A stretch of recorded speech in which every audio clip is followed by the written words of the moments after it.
नमस्कार दोस्तों, आज हम आपको बताने जा रहे हैं कि STT 2023 के फॉर्म भरने का डेट आउट हो चुका है। जैसा कि देख रहे हैं स्क्रीन पे कि STT का फुल फॉर्म होता है सेकेंडरी टीचर एलिजिबिलिटी टेस्ट। इसके फॉर्म भरने का डेट है 9/8/2023 से 23/8/2023 तक, यानी 9 अगस्त 2023 से 23 अगस्त 2023 तक इस फॉर्म को हम भर सकते हैं। और दूसरा चीज आपको ये बताना चाहूंगा कि लास्ट डेट का आप लोग इंतजार नहीं कीजिएगा, क्योंकि सर्वर बिजी हो जाता है और बहुत सारा कारण आने लगता है। अब देखिए, STT के अंतर्गत दो मोड खुलते हैं, यहाँ से दो रास्ते खुलते हैं। फर्स्ट है माध्यमिक यानी कि पेपर 1, सेकेंड है उच्च माध्यमिक यानी पेपर 2। अगर पेपर 2 के लिए हम अप्लाई करते हैं तो उसके लिए 9th और 10th में आप टीचर बन सकते हैं। अगर उच्च माध्यमिक के लिए एलिजिबल है तो उसके लिए 11th और 12th के टीचर बन सकते हैं। उसके लिए आपको पेपर 2 अप्लाई करना होगा। अगर दोनों के एलिजिबल है तो आप पेपर 1 और पेपर 2 दोनों अप्लाई कर सकते हैं। तो अब डिटेल में इसको हम समझते हैं कि ये क्या है, और भरने से पहले आप एक बार इस वीडियो को जरूर देख लीजिएगा, नहीं तो गलत फॉर्म भर के फिर आप हमेशा के लिए परेशान होते रहिएगा। तो देखते हैं कि विशेष इसका डिटेल में क्या है। तो ये देखिए, बिहार विद्यालय परीक्षा समिति इसका एग्जाम लेगा, वही फॉर्म निकाला है बिहार विद्यालय परीक्षा समिति। अब क्या है, माध्यमिक शिक्षक पात्रता परीक्षा STT 2023 के आयोजन एवं उक्त परीक्षा से में सम्मिलित होने हेतु आवेदन पत्र भरे जाने के संबंध में इच्छुक अभ्यर्थियों के लिए आवश्यक सूचना क्या है। एतद द्वारा माध्यमिक शिक्षक पात्रता परीक्षा STT 2023 में सम्मिलित होने वाले अभ्यर्थियों एवं संबंधित को सूचित किया जाता है कि निर्देशक इतना इतना द्वारा, देखिए इसका पत्रांक क्या है, परीक्षा के द्वारा इसका पत्रांक है 09/STT/01 2022-522 दिनांक 31/7/2023 को।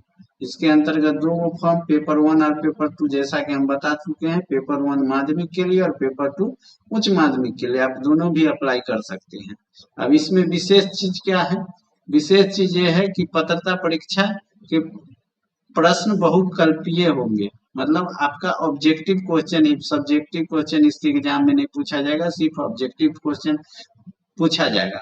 प्रत्येक प्रश्न के 1 अंक का होगा, यानी जितना भी क्वेश्चन होगा वो 1 नंबर का होगा। निगेटिव मार्किंग नहीं होगा, यानी कि आप पहले जो आएगा सो बना लीजिएगा, फिर जो नहीं आएगा उसको भी आप सॉल्व कर दीजिएगा, जो भी आपको लगे उचित वो मार दीजिएगा। अब ये देखिए पेपर 1 का क्या कंडीशन है। पेपर 1 में विषय बार आपको भरना है, मतलब कि जिस विषय से आपने ग्रेजुएशन किया है उस विषय को आप इसमें चूज करेंगे, जिस विषय में आपकी योग्यता है, जिस विषय का आप टीचर बनना चाहते हैं। यहाँ भी सब्जेक्ट दिया हुआ है, सब्जेक्ट का कोड दिया हुआ है। आप जब फॉर्म फिलअप करिएगा तो सब्जेक्ट के साथ कोड को सिलेक्ट करना होगा। उसके बाद इसका शैक्षणिक अर्हता क्या है, तो विषय समूह में 50% अंक सहित किसी भी मान्यता प्राप्त विश्वविद्यालय से स्नातक अथवा स्नातकोत्तर की, यानी कि आप MA या BA कोई भी 50% अंक से पास होना चाहिए। साथ ही आपको B.Ed का डिग्री होना अनिवार्य है। इसके लिए आपको B.Ed का डिग्री होना अनिवार्य है। अब देखिए दूसरा इसमें है शारीरिक शिक्षा। शारीरिक शिक्षा में क्या है कि एक वैकल्पिक विषय के रूप में शारीरिक शिक्षा के साथ 50% अंकों सहित शारीरिक शिक्षा में स्नातक की उपाधि होना चाहिए, यानी BA होना चाहिए, वो भी शारीरिक शिक्षा में। ठीक है, उसके साथ B.Ed होना चाहिए। इम्पोर्टेंट पॉइंट आपको हम बताते चले जा रहे हैं। इसके बाद संगीत के लिए 50% अंकों के साथ किसी भी मान्यता प्राप्त विश्वविद्यालय अथवा मान्यता प्राप्त बोर्ड से संस्थान से संगीत शिक्षा में स्नातक उपाधि अथवा उसके समकक्ष अर्हता मान्यता प्राप्त संस्थान के संबंध में किसी प्रकार का विवाद उत्पन्न होने पर प्रशासनिक विभाग द्वारा अंतिम निर्णय होगा। ललित कला के लिए भी वही है, ललित कला में आपको ग्रेजुएशन होना चाहिए। नृत्य के लिए भी वही है, नृत्य में ग्रेजुएशन होना चाहिए।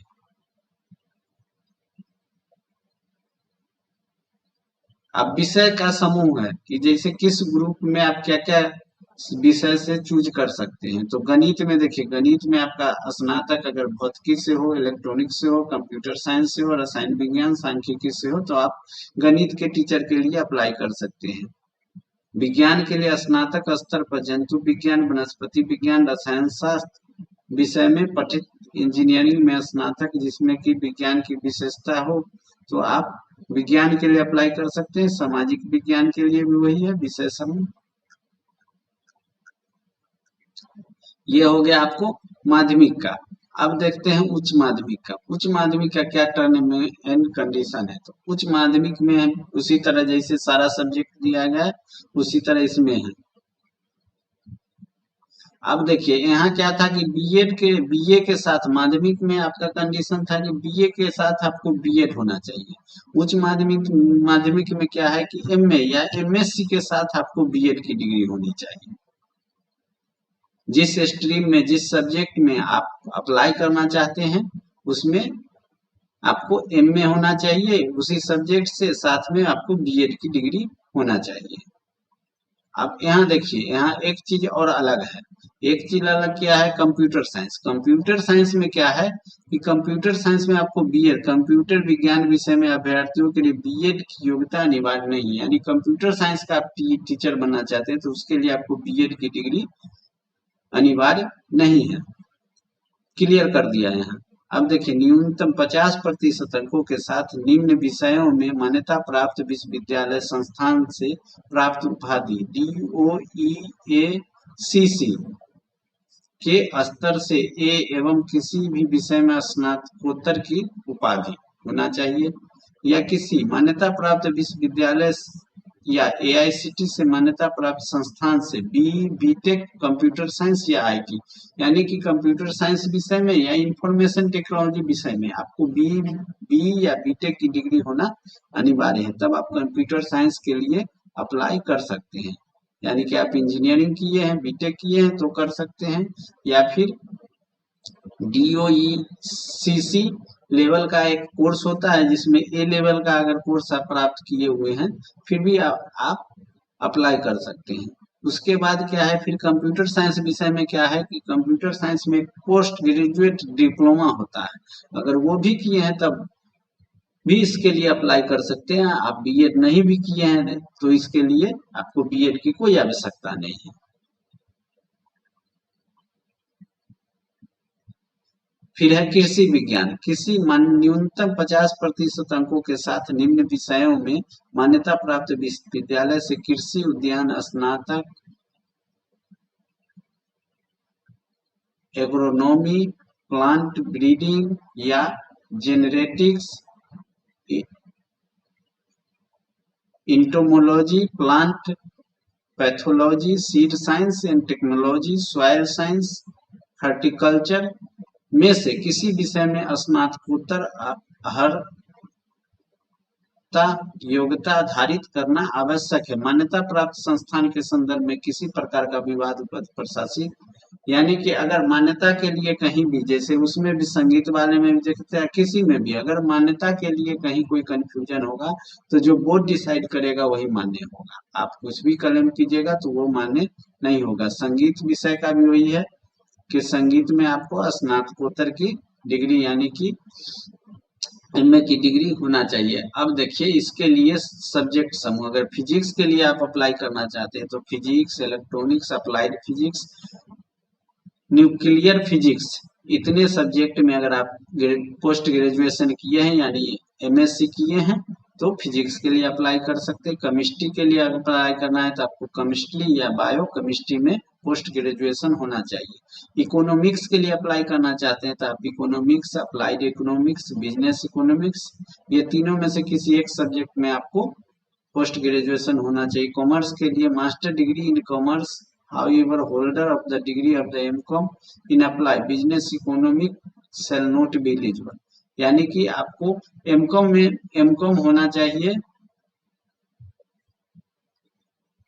और बिजनेस इकोनॉमिक्स से अगर आप वो किए हैं तो वो आप एलिजिबल नहीं होंगे। फिर बोटनी जूलॉजी के लिए botany zoology, life science, bio science, genetics, microbiology, biotechnology, molecular biology, plant cytology.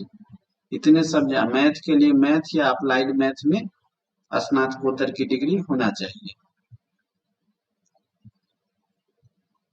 अब प्रश्न का पैटर्न हम बता चुके हैं पहले ही कि सारा ऑब्जेक्टिव क्वेश्चन होगा और सारा क्वेश्चन 1 नंबर का होगा और आपको 150 क्वेश्चन पूछा जाएगा। आपको एग्जामिनेशन में दोनों में पेपर 1 में भी 150 क्वेश्चन पूछा जाएगा, पेपर 2 में भी 150 क्वेश्चन पूछा जाएगा। आप बीए प्लस एमए करके आप अगर एमए किए हुए हैं साथ में बीएड किए हुए हैं तो आप दोनों पेपर के लिए भी अप्लाई कर सकते हैं। दोनों का एग्जाम भी अलग अलग शिफ्ट में होगा, आप दोनों एग्जाम में बैठ भी सकते हैं। अब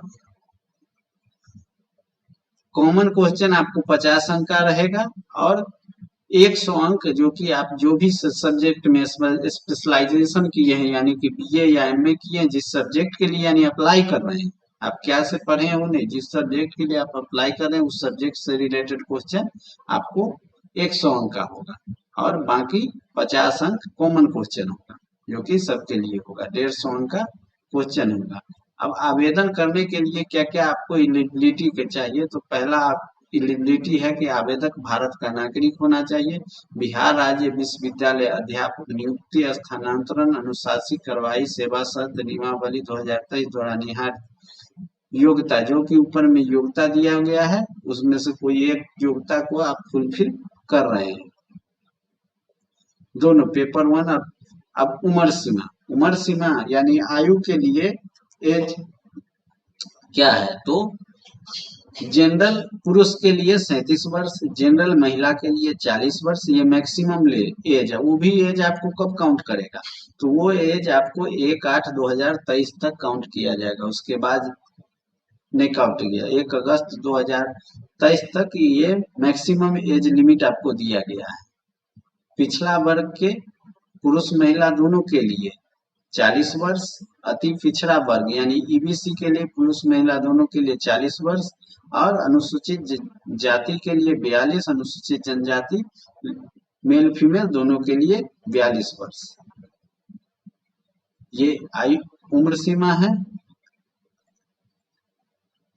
अब देखिए, अब परीक्षा में आपका कितना मार्क्स आए, कितना परसेंटेज मार्क्स आए कि आप उत्तीर्ण पाए जाइएगा यानी कि आप पास आउट हो जाइएगा, तो वो भी निर्धारित किया गया है। जनरल के लिए सामान्य वर्ग यानी जनरल के लिए 50% यानी कि 150 में अगर 75 नंबर लाते हैं तो आप क्वालिफाई कर जाइएगा। पिछड़ा वर्ग के लिए 45.5%, अत्यंत पिछड़ा वर्ग के लिए 42.5 यानी कि 42.5% और अनुसूचित जाति जनजाति के लिए 40%, दिव्यांग के लिए 40 और महिला के लिए 40%। माध्यमिक शिक्षा पात्रता परीक्षा 2023 में पेपर 1 और पेपर 2 में उत्तीर्ण सभी अभ्यर्थियों की उत्तीर्णता पर माने अगर ये मार्क्स आप अपने कैटेगरी के अकॉर्डिंग मार्क्स लाके आप क्वालिफाई कर जाते हैं तो आपको एक सर्टिफिकेट दिया जाएगा। दूसरा चीज ये है कि ये सर्टिफिकेट जो मतलब एसटीटी 2023 को क्वालिफाई करके जो सर्टिफिकेट आपको मिलेगा वो सर्टिफिकेट लाइफ टाइम वैलिड रहेगा। ठीक है, इस पे आप जब भी है जैसे कि अभी बीपीएससी कर दिया है, किसी टीचर बनने के लिए बीपीएससी है तो आप बीपीएससी अप्लाई इसके अकॉर्डिंग कर सकते हैं जब जब आएगा तब। फिर है परीक्षा शुल्क। परीक्षा शुल्क है सामान्य वर्ग, आर्थिक रूप से कमजोर सामान्य वर्ग, पिछड़ा वर्ग, अत्यंत पिछड़ा वर्ग के लिए 960 रुपया पेपर 1 के लिए है और पेपर 1 या पेपर किसी एक पेपर के लिए 960 रुपया, अगर दोनों पेपर के लिए अप्लाई करते हैं तो 1440 रुपया। उसी तरह अनुसूचित जाति जनजाति और दिव्यांग के लिए 760 रुपया एक पेपर के लिए और बोथ पेपर यानी दोनों पेपर के लिए अप्लाई कर रहे हैं तो आपको 1140 रुपया लगेगा। उसके बाद रिजल्ट आपको नॉर्मलाइजेशन के थ्रू दिया जाएगा यानी मार्क्स को नॉर्मलाइज किया जाएगा उसके बाद दिया जाएगा। ठीक है, परीक्षा होगी सो 2.5 घंटे की होगी। परीक्षा की अवधि जो होगी वो 2.5 घंटे की होगी। परीक्षा कंप्यूटर बेस्ड यानी सीबीटी होगी, कंप्यूटर बेस्ड टेस्ट होगी यानी कि आपको पेन पेपर पे परीक्षा नहीं देना है, आपको कंप्यूटर के डेस्कटॉप पे बैठ के परीक्षा देना है, ऑनलाइन एग्जाम परीक्षा होगी। दूसरा चीज है कि 100 क्वेश्चन रहेगा, सब ऑब्जेक्टिव टाइप रहेगा, निगेटिव मार्किंग नहीं रहेगा। और जैसा कि डेट के लिए हम बता ही चुके हैं कि 9/8/2023 से शुरू हुआ है, 23/8/2023 लास्ट डेट है। और परीक्षा भरने के लिए जो भी प्रोसेस है परीक्षा ऑनलाइन के लिए, यानी ऑनलाइन कैसे किया जाएगा उस पर एक वीडियो हम फिर आपको बना के और एक वीडियो देंगे, उसको एक बार देख के तब आप ऑनलाइन अप्लाई कीजिएगा। ये एलिजिबिलिटी और क्या भी इसका टर्म एंड कंडीशन है ये आपको क्लियर हो चुका है। एक बार और मेन पॉइंट को हम नोटिस कर देते हैं। तो मेन पॉइंट क्या है कि फर्स्ट तो डेट है कि 9/8 से शुरू हो चुकी है, उसके बाद 2 पेपर है। अगर आप बीए किए हैं तो आप पेपर 1 के लिए अप्लाई करेंगे और 9th 10th के लिए आप टीचर बनेंगे। अगर आप एमए किए हैं या एमएससी किए हैं उसके साथ बीएड किए हैं तो आप पेपर 2 के लिए अप्लाई करेंगे। और आप 11th और 12th की डिग्री अगर आपको कंप्यूटर साइंस का शिक्षक बनना है तो उसके लिए आपको बीएड की कोई आवश्यकता नहीं है। आप अगर कंप्यूटर साइंस या इंफॉर्मेशन टेक्नोलॉजी यानी आईटी में अगर बीई किए हैं बीएड किए हैं तो आप उसके लिए अप्लाई कर सकते हैं।